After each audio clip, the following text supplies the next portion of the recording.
Welcome to About the Winelands. In this show, we'll be chatting to leaders, influencers, wine producers, restaurants, winelands businesses, and other role players. Tune in every Wednesday, Friday, and Sunday for our latest episodes. You will find us on YouTube, Facebook, Instagram TV, Google Podcast, Apple Podcast, and Spotify.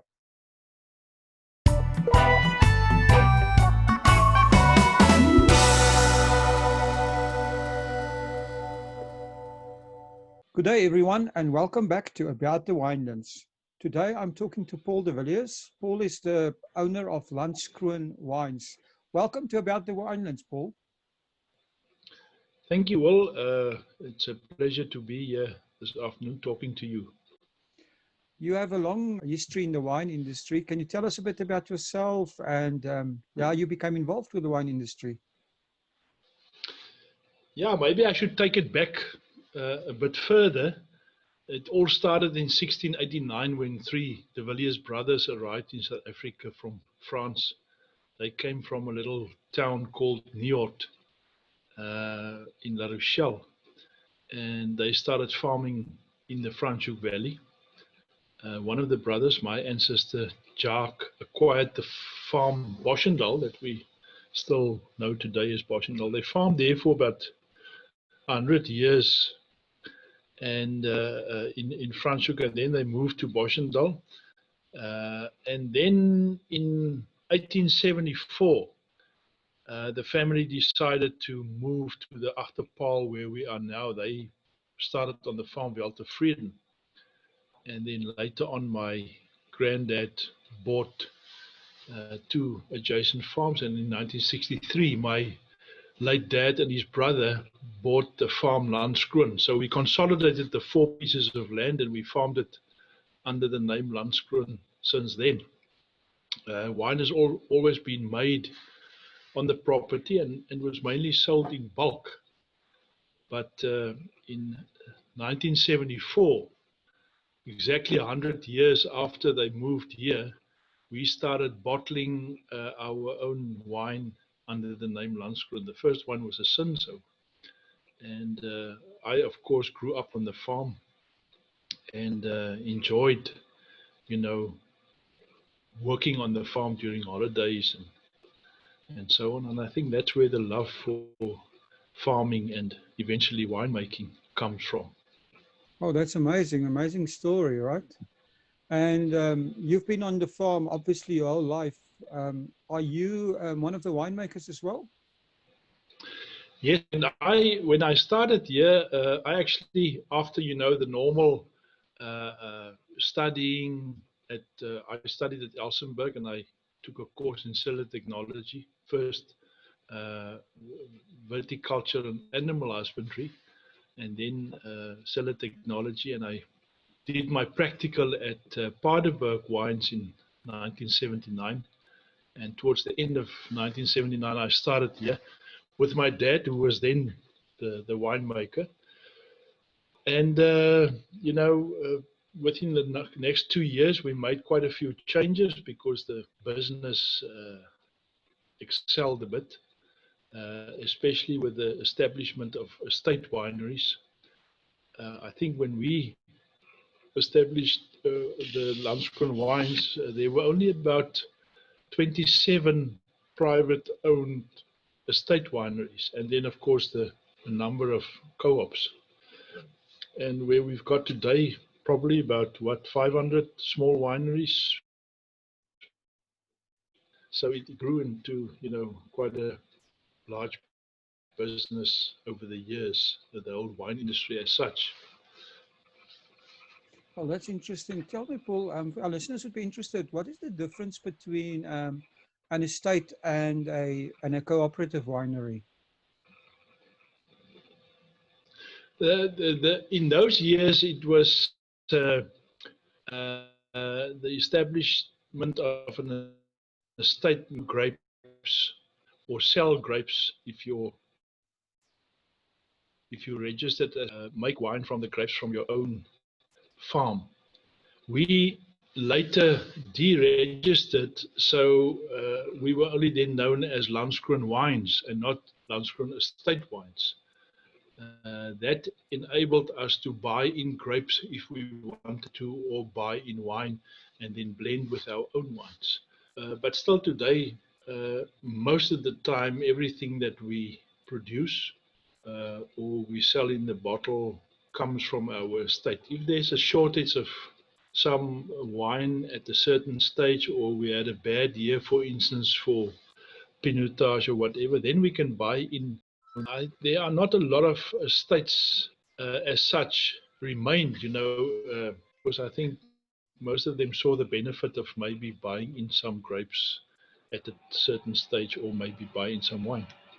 But at that stage, I think it was a good idea to establish this own private bottling of wine, and have the terroir, and also the specific area demarcated as an estate or a private cellar. Oh, that's interesting. So when people come to your estate, what can the guest experience when they come there? Landskroon is probably more well known for their reds. About 90% of our crop is red. We have 15 different cultivars, ranging from Cinsault, Pinotage, Cabernet, Merlot, the whole range. We've got a few not so well-known cultivars as well, like Petit Verdot and Malbec. And then we also have 4 port varieties that we use to make port wine with. Nowadays, we're not allowed to call it port anymore, but that's the style we make. We call it Cape Vintage. And that's normally a blend of 4 different cultivars: Portuguese, Tinta Amarela, Suzhou, which are one of the few cultivars that has got a red juice. And then Toriga Nacional is the 4th one. So those we use mainly for making port. Left over, then we'll make a dry wine from it and sell that as a dry red in bulk. We don't bottle it as such. And then, of course, the stalwart whites, the Chenin Blanc, a little bit of Chardonnay. Sauvignon Blanc we buy in because the area is quite hot here, and Sauvignon Blanc doesn't work that well, but we've got the market for the Sauvignon Blanc. And then a very well-known cultivar or wine is the Blanc de Noir, which means white from red. If you translate the word Blanc de Noir, which is a French descriptive name, and we make that from Pinotage. It's an off-dry pink wine, lighter than rosé, so it's very popular in summer, and you can actually just drink it or have it with something like salmon or something like that. So that's more or less the range that we've got. So we've got 20 wines on our wine list.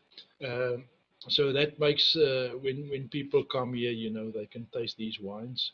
We've got a food and wine pairing, 2 different ones, a more expensive one with Paul de Villiers wines, which is a range that we select the grapes and put more of that wine in newer oak.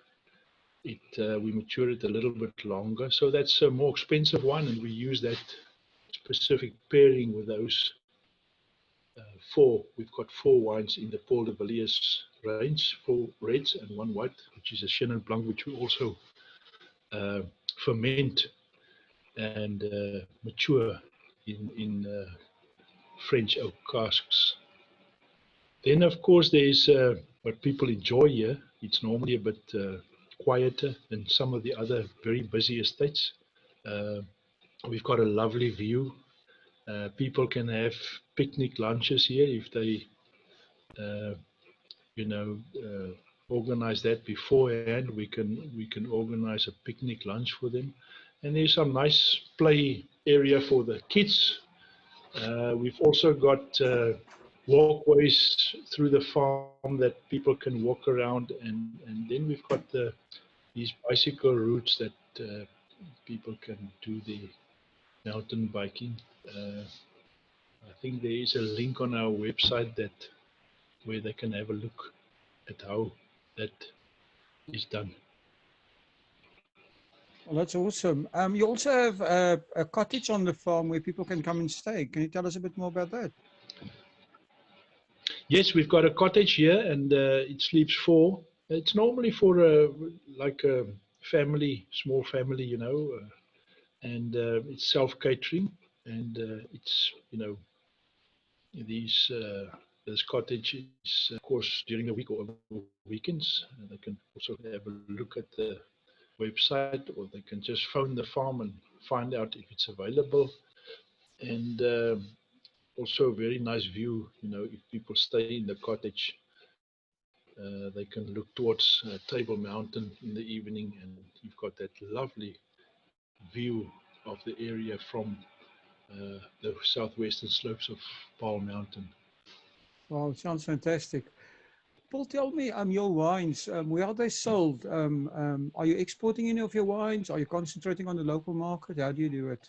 Yes, we make use of Winimark to distribute right through South Africa. And then about 50% of our wines, just a little bit more than 50%, is sold locally. But we've got about 25 countries that we export to, some, small, others a bit bigger. We do quite well in Africa, Namibia, Botswana, and then Tanzania, and also Zanzibar and Uganda. We tend to do quite well in those countries.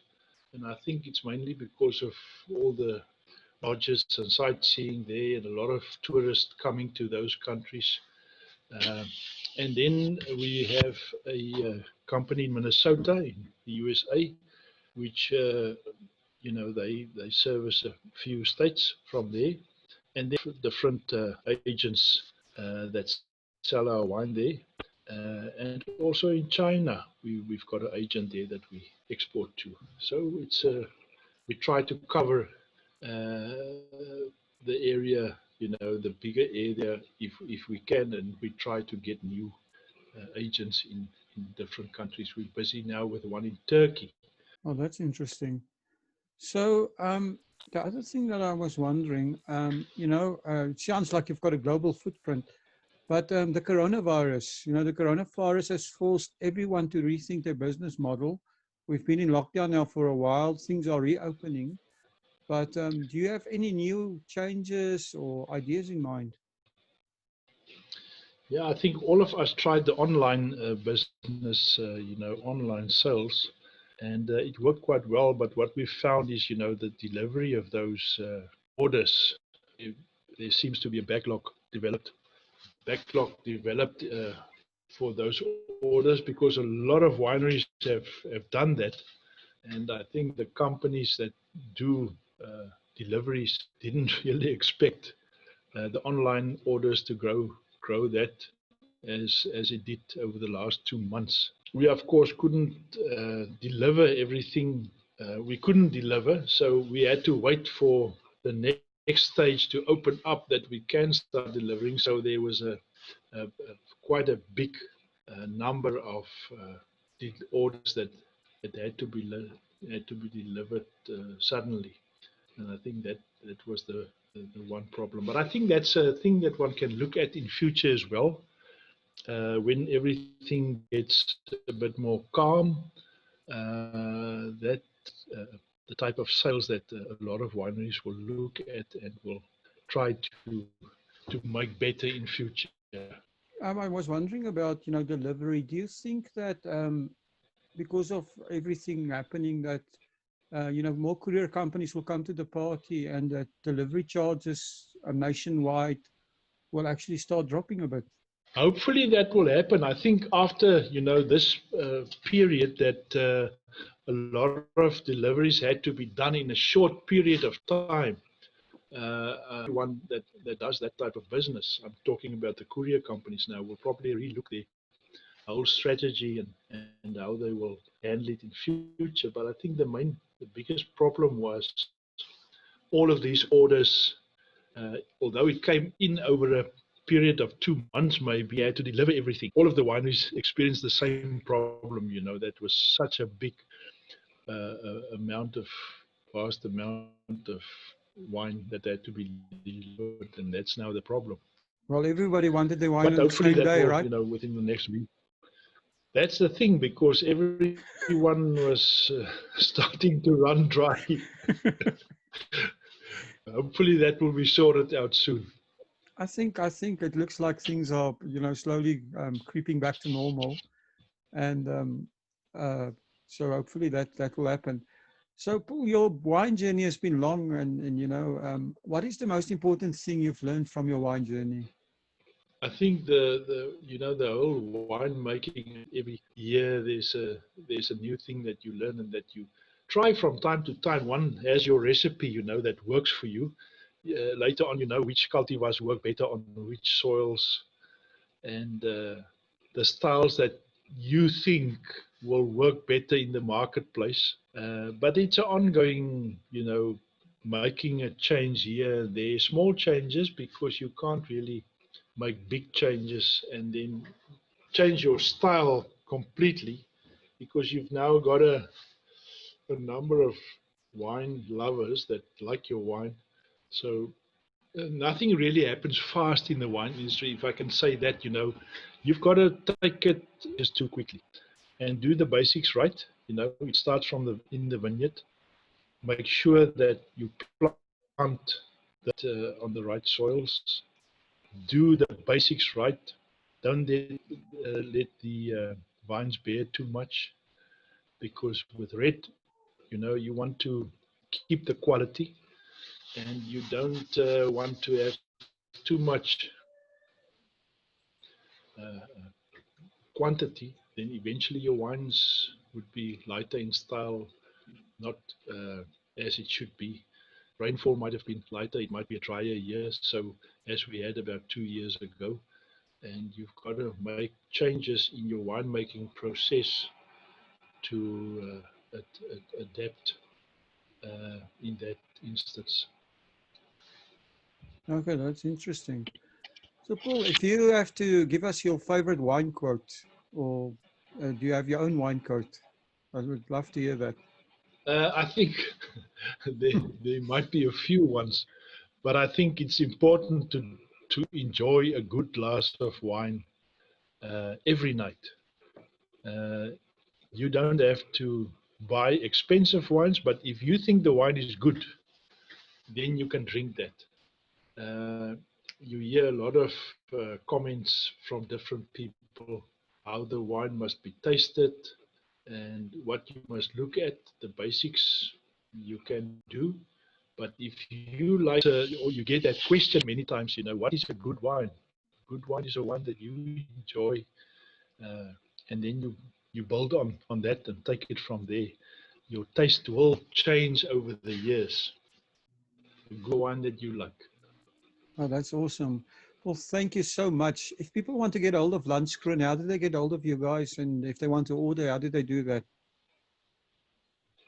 The best would be to go to the website. There is a page where you can order, or you can just phone Landskroon on 021 631 1039. Okay, that's awesome. We'll put all these links down in the description. Well, it's been a pleasure talking to you. Very interesting. Thank you so much telling us a bit more about Landskroon. And I'm sure that you're going to be able to welcome visitors to your farm again Thank soon. you all. Thank you for supporting our show. If you would like to get more exposure for your business, please have a look at our sponsorship options. Thanks again for supporting About the Winelands.